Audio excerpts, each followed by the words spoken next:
number 2.4, explain this statement clearly. To call a dimensional quantity large or small is meaningless without specifying a standard for comparison. In view of this, reframe the following statements wherever necessary. यहाँ पर कुछ statement है और उसको क्या reframe करने की ज़रूरत है, क्योंकि यहाँ पर कंपैरिजन किया गया है। यानी किसी भी चीज़ को हम लार्ज या स्मॉल कहते हैं तो किसी ना किसी चीज़ से कंपेयर कर ही कहते हैं। ठीक है, हम किसी को कहते हैं कि उसकी हाइट कम है तो ना किसी से उसकी हाइट को कंपेयर कर रहे होते हैं, या इन जनरल हम कंपेयर कर रहे होते हैं कोई स्टैंडर्ड हाइट से। तो कोई भी चीज़ चाहे वो छोटी हो या बड़ी हो या हैवी हो या लाइट हो, that all this are comparison. ठीक है, तो हमें एक कंपैरिजन बताना चाहिए, तब हम उस चीज़ को अच्छी तरह से समझ सकते हैं। तो इसी बारे में ये क्वेश्चन है और इसमें कुछ दी हुई है स्टेटमेंट। तो कहीं पर अगर इसको रिफ्रेम करने की ज़रूरत पड़े, कंपैरिजन ना दिया हो तो हम इसको देना पड़ेगा और उसको रिफ्रेम करना पड़ेगा। अदरवाइज़ अगर कंपैरिजन है तो रिफ्रेम करने की ज़रूरत नहीं पड़ेगी। तो पहला यहाँ पर देख सकते हैं फर्स्ट पार्ट ए, ये कहता है कि atoms are very small objects. अब यहाँ पर हमें कंपैरिजन क्वांटिटी नहीं दी है तो हमें इसको करना पड़ेगा रिफ्रेम। तो चलिए इसको रिफ्रेम करके कैसे हम कंपेयर कर सकते हैं। रिफ्रेम में सिर्फ हमें बताना ये है कि हम इसको किससे कंपैरिजन करके इसको बहुत छोटा बता रहे हैं। तो एटम्स एक्चुअली हम देख नहीं सकते, तो जिस चीज़ को हम देख सकते हैं सबसे छोटी चीज़ कौन सी हम कंपेयर कर सकते हैं, कौन सी चीज़ हम ले सकते हैं बहुत स्मॉल चीज़।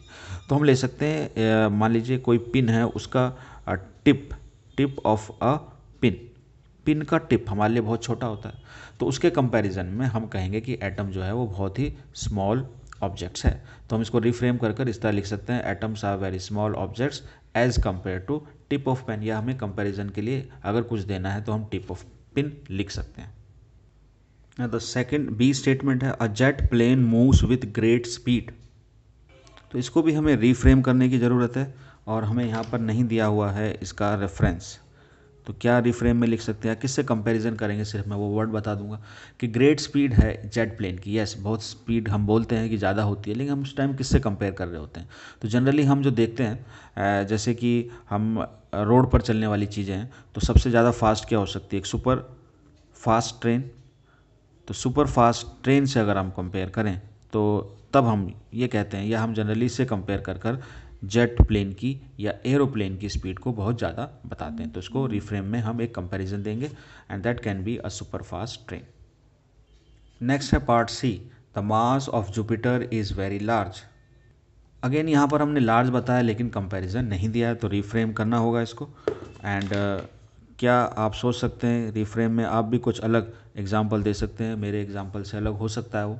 और जब हम जुपिटर को बता रहे हैं, जुपिटर इज़ ए प्लैनेट, और प्लैनेट में ये बहुत ज़्यादा हैवियर होता है, तो हम जनरली अगर प्लैनेट से कंपेयर करेंगे तो हम अपने प्लैनेट से इसको कंपेयर कर सकते हैं।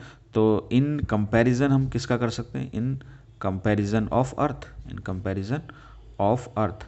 तो अर्थ के कंपैरिजन में, प्लैनेट्स को प्लैनेट्स के कंपैरिजन में हम बोलते हैं कि बहुत ज़्यादा हैवी होता है।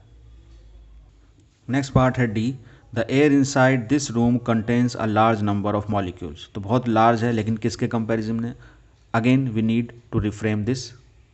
तो रिफ्रेम करते टाइम आप पूरा स्टेटमेंट पूरी तरह से लिख सकते हैं, मैं आपको शॉर्ट में सिर्फ लिखा रहा हूँ कि कंपैरिजन हम किससे कर रहे हैं।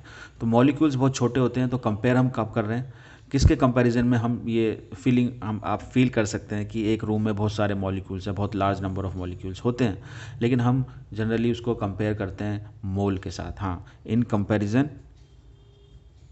कंपैरिजन ऑफ 1 मोल, एक मोल के अंदर बहुत ज़्यादा मॉलिक्यूल्स होते हैं, 6.02 10⁻23, वो अपने आप में बहुत ज़्यादा नंबर है, लेकिन एक रूम के अंदर मॉलिक्यूल्स उससे भी ज़्यादा होते हैं। तो कंपैरिजन के लिए ये एक अच्छा एग्जाम्पल हो सकता है। नेक्स्ट पार्ट है E, a proton is much more massive than an electron. तो यहाँ पर आप देखेंगे कंपैरिजन ऑलरेडी दिया हुआ है। जी हाँ, कंपैरिजन दिया हुआ है, तो इसलिए यहाँ पर प्रोटॉन को कंपैरेटिवली इलेक्ट्रॉन के कंपैरेटिवली बहुत मैसिव बताया, तो यहाँ पर रिफ्रेम की ज़रूरत नहीं है। तो यहाँ पर ये जो स्टेटमेंट है, this is a correct statement. Last part है आपका F, the speed of sound is much smaller than the speed of light. Yes, so it is a correct statement. Sound की स्पीड जो होती है वो बहुत कम होती है as compare to the speed of light.